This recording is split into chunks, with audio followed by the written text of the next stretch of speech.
សូមជម្រាបសួរនិងសូមស្វាគមន៍មកការអានអត្ថបទរបស់នាងខ្ញុំថ្ងៃនេះនាងខ្ញុំនឹងអានអត្ថបទមួយដែលមានចំណងជើងថាក្បួនរកមាស5យ៉ាងត្រូវមើលមនុស្សឲ្យច្បាស់មុននឹងទុកចិត្តគេថង់មួយពេញទៅដោយមាសនិងមួយទៀតពេញដោយបន្ទះដីឥដ្ឋដែលមានឆ្លាក់នៅក្បួនរកមាសបើគេឲ្យជ្រើសរើសតើអ្នកទាំងអស់គ្នាយកមួយណាអ្នកស្ដាប់ប្រហែលជា20នាក់កំពុងអង្គុយជុំវិញពន្លឺភ្លើងឆេះព្រឹមដែលមុខម្នាក់មានស្នាមជាំខ្មៅដោយសារកម្ដៅព្រះអាទិត្យបានបង្ហាញទឹកមុខចាប់អារម្មណ៍មាសពួកគេស្រែកស្រស់គ្នាព្រឹទ្ធាចារ្យកាលបាបញញឹមបន្តិចព្រោះគាត់ដឹងជាមុនថាពួកគេប្រកាសជារើសយកមាសស្ដាប់សិនគាត់ស្រែកដោយលើកដៃឡើងលើមានឮសត្វចចកកំពុងលូក្នុងព្រៃទេពួកវាកំពុងស្រែកធ្ងរទួញសោកដោយសេចក្តីស្រែកឃ្លានបើយើងបោះចំណីឲ្យពួកវាតើពួកវានឹងធ្វើយ៉ាងម៉េចពួកវានឹងខំដណ្ដើមគ្នាកាន់តែដណ្ដើមកាន់តែខំខ្លាំងឡើងភ្លេចនឹងទុកជីវិតសម្រាប់ថ្ងៃស្អែកទៀតផងដូចមនុស្សយើងអញ្ចឹងបើឲ្យពួកគេរើសយករវាងមាសនិងក្បួនតើពួកគេនឹងយកមួយណាបើមិនយកក្បួនទេគឺមិនខុសអីនឹងយកមាសទៅចោលនោះឡើយហេតុអ្វីព្រោះនៅពេលចាយមាសអស់ពួកគេនឹងស្រែកឃ្លានដូចមុនដដែលមាសគឺគ្រាន់តែជារង្វាន់សម្រាប់ជនណាដែលដឹងពីក្បួនរកមាសនិងអនុវត្តតាមក្បួននោះតែប៉ុណ្ណោះកាលបាបលើករោបមកក្របជើងរបស់គាត់ព្រោះខ្យល់ត្រជាក់ក្នុងពេលរាត្រីអស់លោកតាមមកបម្រើជួយខ្ញុំដោយស្មោះត្រង់យូរមកហើយដូចជាមើលថែសត្វអូតបានយ៉ាងល្អពុះពៀធ្វើដំណើរឆ្លងកាត់សមុទ្រខ្សាច់ដោយគ្មានរអ៊ូរទាំនិងពេលខ្លះហ៊ានប្រយុទ្ធនឹងក្រុមចៅដែលព្យាយាមឆក់ប្លន់ទំនិញរបស់ខ្ញុំជាដើមដូចនេះនៅយប់នេះខ្ញុំនឹងប្រាប់អ្នកទាំងអស់គ្នានៅរឿងមួយដែលនិយាយអំពីក្បួនរកមាសទាំង5គឺជារឿងដែលអ្នកទាំងអស់គ្នាមិនធ្លាប់បានឮពីមុនមកចូលព្យាយាមស្ដាប់ដោយយកចិត្តទុកដាក់នៅគ្រប់ពាក្យពេចន៍ដែលខ្ញុំនឹងនិទានប្រាប់ប្រសិនបើយល់ខ្លឹមសាររបស់វាថ្ងៃណាមួយអ្នកទាំងអស់គ្នាប្រាកដជារកមាសបានយ៉ាងច្រើនកាលនោះគឺជារាត្រីស្ងាត់មានផ្កាយរះភ្លឺត្រចះត្រចង់ក្រោមផ្ទៃមេឃស្រឡះនៃទីក្រុងបាប៊ីឡូនខាងក្រោយខ្នងរបស់ពួកគេគឺតង់ដែលត្រូវបានចងភ្ជាប់យ៉ាងតឹងទៅនឹងដីដើម្បីការពារព្យុះសមុទ្រខ្សាច់ហើយនៅជាប់នឹងជើងតង់ឯនោះវិញគឺទំនិញដែលបានរុំយ៉ាងជិតល្អដោយស្បែកសត្វនៅមិនឆ្ងាយពីតង់គឺវងសត្វអូតកំពុងស៊ីចំណីដែលគេដាក់ទៅនឹងដីលោកបាននិទានរឿងល្អៗប្រាប់យើងជាច្រើនមកហើយកាលបាបប្រធានក្រុមខាងវេចខ្ចប់ទំនិញម្នាក់និយាយឥឡូវយើងចង់ស្ដាប់រឿងណាដែលប្រាប់ពីក្បួនវិជ្ជាដើម្បីជួយនាំផ្លូវពួកយើងព្រោះនៅថ្ងៃស្អែកការងារយើងដើម្បីបម្រើលោកមកដល់ពេលបញ្ចប់ហើយត្រូវហើយខ្ញុំធ្លាប់និទានរឿងច្រើនមែនដូចជារឿងតាក់ទងនឹងការរកស៊ីរបស់ខ្ញុំនៅតំបន់ឆ្ងាយតែយប់នេះខ្ញុំនឹងប្រាប់អ្នកទាំងអស់គ្នាឲ្យដឹងពីក្បួនរបស់អាខេតដែលជាមនុស្សមានប្រាជ្ញាមោះមុតនិងសម្បូរទ្រព្យសម្បត្តិជាងគេតែយើងក៏ធ្លាប់ឮរឿងរបស់គាត់ច្រើនមកហើយដែរអ្នកខ្ចប់ទំនិញម្នាក់ទៀតនិយាយឮថាគាត់គឺជាមហាសេដ្ឋីនៅបាប៊ីឡូនកាលបាបមែនហើយគាត់គឺជាមហាសេដ្ឋីនៅបាប៊ីឡូនព្រោះគាត់មានប្រាជ្ញាលើសគេគាត់បានសរសេរក្បួនបង្កើតមាសដែលគ្មាននរណាម្នាក់នៅចំនួនមុនគាត់ចេះឡើយដូច្នេះនៅយប់នេះខ្ញុំនឹងប្រាប់អ្នកទាំងអស់គ្នាអំពីក្បួនដ៏អស្ចារ្យនេះខ្ញុំចេះវាមកពីកូនរបស់គាត់ឈ្មោះ Nomazer កាលខ្ញុំនៅជាក្មេងម្នាក់នៅទីក្រុង Nineveh កាលយប់មួយនោះខ្ញុំនិងថៅកែរបស់ខ្ញុំអង្គុយចាំ Nomazer យ៉ាងយូរនៅក្នុងវិមានរបស់គាត់យើងយកក្រណាត់ដ៏ល្អប្រណិតមួយចំនួនដើម្បីឲ្យ Nomazer ពិនិត្យមើលរហូតទាល់តែរកបានពណ៌ដែលគាត់ពេញចិត្តទីបំផុតគាត់បានរកឃើញពណ៌ដែលគាត់ត្រូវការហើយក៏អញ្ជើញពួកយើងឲ្យអង្គុយលេងនិងពិសាស្រាទំពាំងបាយជូរម្យ៉ាងមានក្លិនក្រអូបមិនធ្លាប់បានឃើញពេលនោះ Nomazer បាននិទានប្រាប់យើងនៅរឿងរ៉ាវដែលនិយាយអំពីប្រាជ្ញាដ៏អស្ចារ្យរបស់ឧបគាត់ឈ្មោះ Akhet គឺរឿងដែលខ្ញុំនឹងប្រាប់អ្នកទាំងអស់គ្នានៅពេលបន្តិចទៀតនេះជាទម្លាប់នៅបាប៊ីឡូនដោយអ្នកទាំងអស់គ្នាបានដឹងស្រាប់ហើយថាកូនប្រុសនៅក្នុងគ្រួសារគឺជាអ្នកស្នងទទួលយកមរតកពីឪពុកម្ដាយប៉ុន្តែ Akhet មិនយល់ស្របតាមប្រពៃណីនេះទេដូចនេះហើយនៅពេលកូនប្រុសរបស់គាត់ Nomazer ចូលដល់ពេញវ័យគាត់បាននិយាយទៅកាន់ Nomazer ថាឪពុកចង់ផ្ទេរទ្រព្យសម្បត្តិទៅឲ្យកូនឯងប៉ុន្តែមុនដំបូងត្រូវបង្ហាញពុកឲ្យឃើញជាមុនសិនថាកូនឯងមានសមត្ថភាពគ្រប់គ្រងនិងចាត់ចែងទ្រព្យសម្បត្តិបានកម្រិតណាដូច្នេះពុកចង់ឲ្យកូនឯងចេញទៅពិភពខាងក្រៅដើម្បីបង្ហាញសមត្ថភាពពីរយ៉ាងគឺសមត្ថភាពរកមាសនិងសមត្ថភាពធ្វើឲ្យខ្លួនឯងទៅជាមនុស្សគួរជាទីគោរពពុកនឹងឲ្យកូនឯងរបស់ពីរយ៉ាងដែលបានជួយពុកឲ្យក្លាយជាអ្នកមានស្ដុកស្ដំម្នាក់ទី1ពុកឲ្យមាសមួយកញ្ចប់ប្រសិនជាកូនឯងប្រើវាដោយឆ្លៀសវៃមាសនោះនឹងក្លាយជាដើមទុនបង្កើតទ្រព្យសម្បត្តិទៅថ្ងៃអនាគតទី2ពុកនឹងឲ្យបន្ទះដីឥដ្ឋដែលមានឆ្លាក់នៅក្បួន5ចាងដើម្បីរកមាសប្រសិនជាកូនឯងរៀននិងអនុវត្តទៅតាមក្បួននេះវាមិនត្រឹមតែជួយបង្កើនសមត្ថភាពប៉ុណ្ណោះទេវាក៏បង្កើនសុវត្ថិភាពនិងក្នុងការធ្វើជំនួញថែមទៀតផង10ឆ្នាំក្រោយពេលត្រឡប់មកផ្ទះវិញត្រូវនិយាយប្រាប់ដំណើររឿងក្នុងរយៈពេល10ឆ្នាំនោះឲ្យពុកស្ដាប់បើធ្វើបានពុកនឹងផ្ទេរទ្រព្យសម្បត្តិទាំងអស់ឲ្យទៅកូនឯង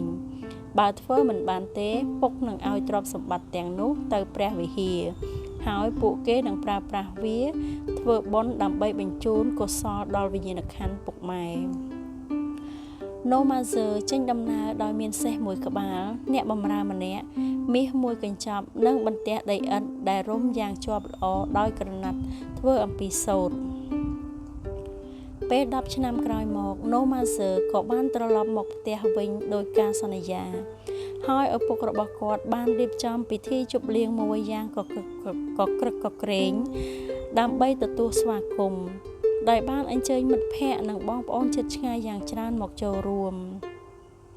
នៅពេលកម្មវិធីចប់Akhetនិងភរិយាអង្គុយលើកៅអីមួយនៅជ្រុងម្ខាងនៃសាលដែលមើលទៅដូចជារាជបល្ល័ង្ករបស់ស្ដេចអញ្ចឹង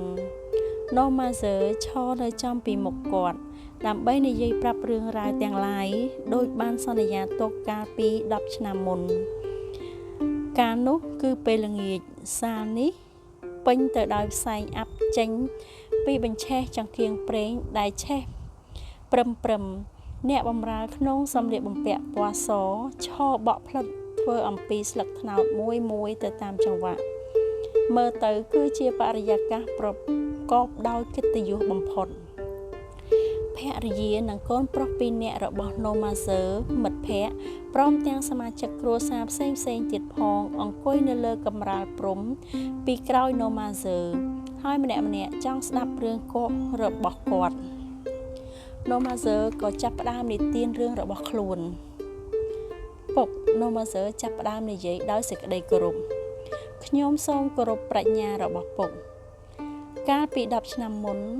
នៅពេលខ្ញុំចូលដល់អាយុពេញវ័យពុកបានបញ្ជូនខ្ញុំចេញទៅក្រៅដើម្បីរៀនធ្វើជាមនុស្សប្រុសក្នុងចំណោមមនុស្សប្រុសជាជាងអង្គុយរងចាំទទួលមរតកពុកបានឲ្យមាសនិងក្បួនច្បាប់ដល់ខ្ញុំប៉ុន្តែខ្ញុំបានធ្វើឲ្យមាសទាំងអស់នោះបាត់បង់អស់ព្រោះខ្ញុំគ្មានប្រាជ្ញានិងសមត្ថភាពដើម្បីចាត់ចែងវាឲ្យបានល្អ មាសទាំងនោះបានរត់ចេញពីដៃរបស់ខ្ញុំដូចជាសត្វទន្សាយលួចរត់ចេញពីទ្រុងរបស់ព្រានចូលទៅក្នុងព្រៃវិញដូច្នោះដែរឪពុកញញឹមបន្តទៀតទៅកូនហើយនិយាយឲ្យបានក្បោះក្បាយ Nomazer បន្ត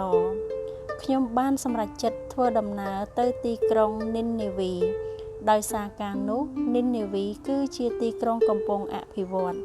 ហើយខ្ញុំគិតថាប្រកាសជាមានឱកាសច្រើននៅទីនោះខ្ញុំធ្វើដំណើរជាមួយមនុស្សមួយក្រុមដែលម្នាក់នៅក្នុងក្រុមនោះសុទ្ធតែជាជើងចាស់ស្គាល់គេឯងច្រើនបរិសុទ្ធ2នាក់ដែលពូកែខាងនិយាយជាងគេមានសេះពណ៌សមួយអាចរត់លឿនដូចខ្យល់ពេលកំពុងធ្វើដំណើរពួកគេបានមកបញ្ចុះបញ្ចូលខ្ញុំថានៅក្រុង Nineveh មានសេដ្ឋីម្នាក់មានសេះខ្លាំងមួយហើយសេដ្ឋីនោះអួតថានៅលើโลกនេះគ្មានសេះណាអាចយកឈ្នះសេះរបស់គាត់ឡើយរហូតដល់ទៅហ៊ានភ្នាល់ប្រាក់ច្រើនប៉ុណ្ណាក៏មិនខ្លាចដែរពួកគេនិយាយថាបើយកសេះរបស់ពួកគេទៅរត់ប្រណាំងជាមួយនឹងសេះរបស់សេដ្ឋីនោះគឺដូចជាប្រណាំងជាមួយនឹងសត្វលាអញ្ចឹងគឺឈ្នះដោយងាយពួកគេមានផែនការប្រកួតសេះជាមួយសេដ្ឋី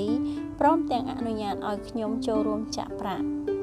ពេលប្រកួតសេះរបស់យើងចាញ់គេឆ្ងាយណាស់ធ្វើឲ្យខ្ញុំបាត់បង់អស់មាសមួយចំនួនឪពុករបស់គាត់សោចហើយNomazer បន្តក្រោយមកទើបខ្ញុំដឹងថាពួកគេទាំងពីរនាក់បានផ្សំគំនិតគ្នាបោកប្រាស់ខ្ញុំពួកគេតែងតែបោកប្រាស់អ្នកធ្វើដំណើរណាថ្មីមិនទាន់ស្គាល់គេតាមពិតសេដ្ឋីនៅទីក្រុង Nineveh គឺសុទ្ធតែជាគ្នារបស់ពួកគេហើយពួកគេយកប្រាក់ភ្នាល់មកចែកគ្នានោះជាមេរៀនទី1ដែលបង្រៀនខ្ញុំថាត្រូវមើលមនុស្សឲ្យច្បាស់សិនមុននឹងទុកចិត្តគេមិនយូរប៉ុន្មានខ្ញុំក៏បានរៀនមេរៀនជូរចត់មួយទៀតនៅក្នុងចំណោមអ្នកធ្វើដំណើរនោះមានបុរសក្មេងម្នាក់ទៀតដែលរស់រាយរាក់ទាក់ដាក់ខ្ញុំជាងគេគាត់គឺជាកូនប្រុសរបស់អ្នកមានស្ដុកស្ដំម្នាក់ហើយធ្វើដំណើរទៅទីក្រុង Nineveh ដើម្បីស្វែងរកឱកាសល្អដូចជាខ្ញុំដែរពេលទៅដល់ទីក្រុង Nineveh មិនយូរប៉ុន្មានផងគាត់ប្រាប់ខ្ញុំពីម្ចាស់ហាងម្នាក់ទើបតែស្លាប់ឯហាងរបស់គាត់ពេញទៅដោយទំនិញកម្មករនិងការចាត់ចែងគ្រប់គ្រាន់ហើយហាងនោះត្រូវបានដាក់លក់ក្នុងតម្លៃថោកល្មមគាត់និយាយថាពួកយើងអាចធ្វើជាដៃគូប៉ុន្តែកាលនោះគាត់គ្មានប្រាក់និងសន្យានឹងត្រឡប់ទៅបាប៊ីឡូនវិញដើម្បីយកមាសមួយចំនួនពីផ្ទះដូច្នេះគាត់ក៏បញ្ចុះបញ្ចូលឲ្យខ្ញុំយកមាសទៅទិញហាងនោះសិនដោយធានាថាទុកមាសរបស់គាត់ប្រើប្រាស់នៅពេលក្រោយទៀតគាត់បង្អែបង្អង់មិនព្រមត្រឡប់ទៅបាប៊ីឡូនវិញសោះគិតតែពីចាយមិនចេះរកស៊ីទីបំផុតខ្ញុំសម្រេចចិត្តដេញគាត់ចេញតែហាងក៏ចាប់ផ្ដើមដួលរលំបន្តិចម្ដងរហូតគ្មានសល់ទំនិញសម្រាប់លក់ព្រោះគ្មានប្រាក់ដើម្បីទិញទំនិញចូលខ្ញុំក៏សម្រេចចិត្តលក់អ្វីៗដែលនៅសល់ទៅឲ្យជនជាតិស៊ីរីម្នាក់ក្នុងតម្លៃថោកបំផុតបន្ទាប់ពីនោះមកខ្ញុំរស់នៅក្នុងជីវិតតោកយ៉ាកជារៀងរាល់ថ្ងៃខ្ញុំដើររកការងារធ្វើតែរកមិនបានសោះដោយសារខ្ញុំគ្មានបទពិសោធន៍និងចំណេះដឹងខាងធ្វើជំនួញខ្ញុំក៏លក់សេះនឹងអ្នកបម្រើបន្ទាប់មកខ្ញុំលក់រ៉ូបរបស់ខ្ញុំទៀតធ្វើយ៉ាងម៉េចឲ្យតែបានបាយហូបនិងកន្លែងស្នាក់នៅហើយពីមួយថ្ងៃទៅមួយថ្ងៃជីវិតកាន់តែវេទនាទៅប៉ុន្តែនៅក្នុងកាលៈទេសៈលំបាកនោះខ្ញុំបែរជារកឃើញទំនុកចិត្តលើខ្លួនឯងដែលខ្ញុំមិនធ្លាប់មានពីមុនមក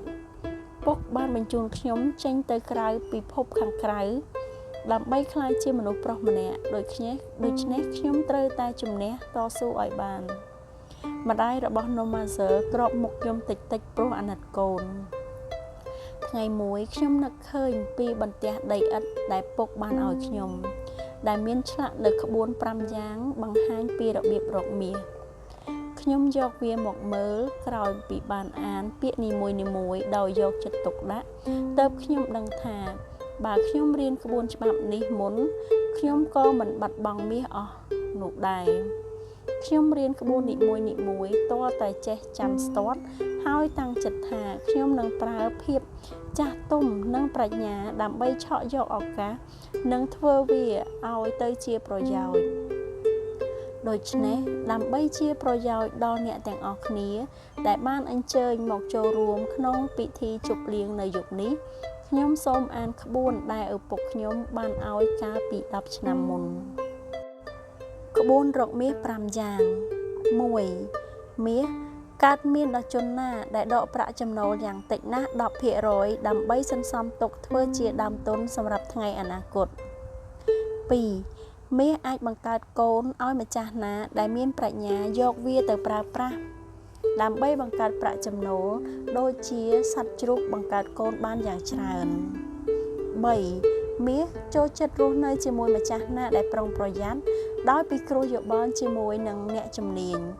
មុននឹងយកវាទៅវិនិយោគឬរកស៊ី 4. មាសនឹងរត់ចេញពីម្ចាស់ណាដែលយកវាទៅធ្វើជំនួញដែលមិនចេះដឹងនិងមិនបានពិគ្រោះយោបល់ជាមួយអ្នកជំនាញ 5. មាសនឹងរត់ចេញពីម្ចាស់ណាលោភលន់បង្ខំឲ្យវាបង្កើតចំណូលពីមុខរបរដែលមិនអាចធ្វើទៅរួចឬម្ចាស់ណាដែលឆាប់ជឿសម្ដីរបស់មនុស្សបោកប្រាស់ឬម្ចាស់ណាជឿជាក់លើខ្លួនឯងពេកប្រើវាក្នុងមុខរបរដែលខ្លួនគ្មានបទពិសោធន៍និងធ្វើតាមតែអារម្មណ៍